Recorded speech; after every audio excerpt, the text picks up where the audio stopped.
Dying Light 2 came out the other day, and I really haven't played anywhere near enough to make a judgment one way or the other. I loved the first game, and I'm leaning that way for the second game. There are a couple issues with it, of course. I mean, what game doesn't have issues?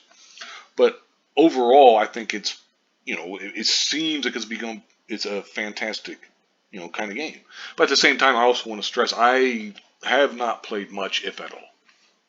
Now, I was looking up, I get motion sickness, especially when I'm playing like first person shooters and stuff like that. If I don't have control of the game or if I'm moving too quickly or whatever, it depends. But apparently, some other people do too. Now, I looked up, motion sickness on DuckDuckGo.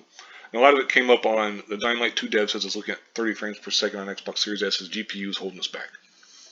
And that's I don't know why this is popping up so much. I think it's because I looked and see somebody was saying my partner and I get very sick and I have to stop playing Dying Light 2 because of motion blur, lack of field of view slider, 30 frames per second, and head bobbing. On Series X and S. Lots of people saying the same thing on Reddit. Any word on a fix for this? Now he replied. Now Timon Smektala, who's a developer, lead designer, right here, see, said that we're fixing the co-op issues first. Then demand broke. Sony, Microsoft, Epic. I think it means servers, but sewers is actually kind of funny. But motion sickness will be addressed in the first upcoming patch. A field of view plus motion blur will be considered for the next. The thing is, the head bobbing and the motion blur does really bother me. Now, I mean, some of that is just because when it comes to like motion sickness, I'm a total wimp when it comes to that. I'm not going to put the blame on other people because other people will play the game and it'll be fine. But just for me, in my case, I can't play for long and I got to be really careful. I can't move too quickly. Anyway, but here's the point. It says 30 frames per second on Series S will be looked at, but the console's GPU is holding us back. Now, there are some people upset, of course, about this. And it goes, this guy wants some auto DR or HDR, I mean. Uncle Phil, please do FPS boost. So this guy's, Series S more capable to do it. I mean, the game is great, but the lack of optimization is lame.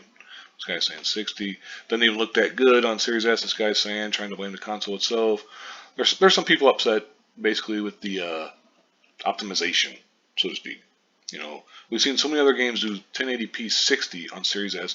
What's holding the PS5 and the Xbox Series S from a higher res than 10? Because right now the Series X and the PS5 are at 1080p for 60 frames. Which, considering the power of those consoles, it is kind of one of those things where you're like, what the hell? But I mean, I haven't played the game enough to really judge. I don't know how big it truly is. Because I really didn't know a whole lot about the game going in.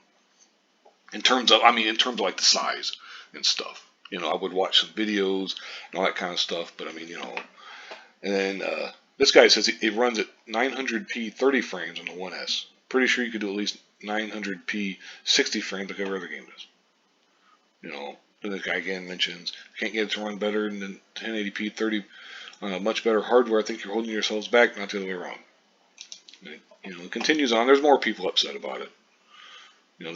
Go watch Digital Foundry. The game is very GPU heavy due to being an open world game, and the Series S GPU is very hindered. If you want better than 30 frames per second, the graphics are going to be a Switch version. Everything. It's just it's like I said. I knew about the game. But from playing the first one, the first one I thought the first one was plenty big enough. I'm sure there's some people out there who say, it's too small. So they probably made it even bigger. I'm not really sure. Because like I said, I didn't really want to find out a whole lot of stuff. Because with this game, I just wanted to try because I liked the first one so much that I'm willing to, and I didn't pre-order or nothing crazy like that. I went ahead and bought it, because a friend of mine, he's the one I'm playing with. He did find all that stuff out about it. And he seemed happy with all of it. So I was like, okay, I trust you. And so far, like I said, it seems like a great game. Now, again, there's more people complaining. This is Twitter, so I guess there's people going to be complaining. The big thing to me is the motion blur and then the head bobbing. I don't, I'm not a fan of that, but I understand that some people probably doesn't bother them. Like I can't play VR games either because I'll get sick, So we'll see. I mean, I just wanted to talk about this real quick because mainly it seems like a lot of the people are just upset about the Series S GPU holding it back. And it's like, well, guys, we kind of knew that anyway. You know, the Series S is not going to be this like super powered beast. That's why it was only $300.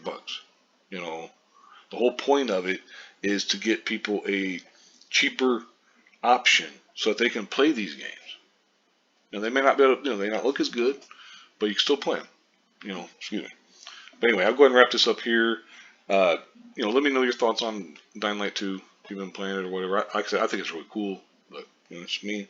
Series S, I'm not surprised by that. I'm not even surprised by the people upset at the developers.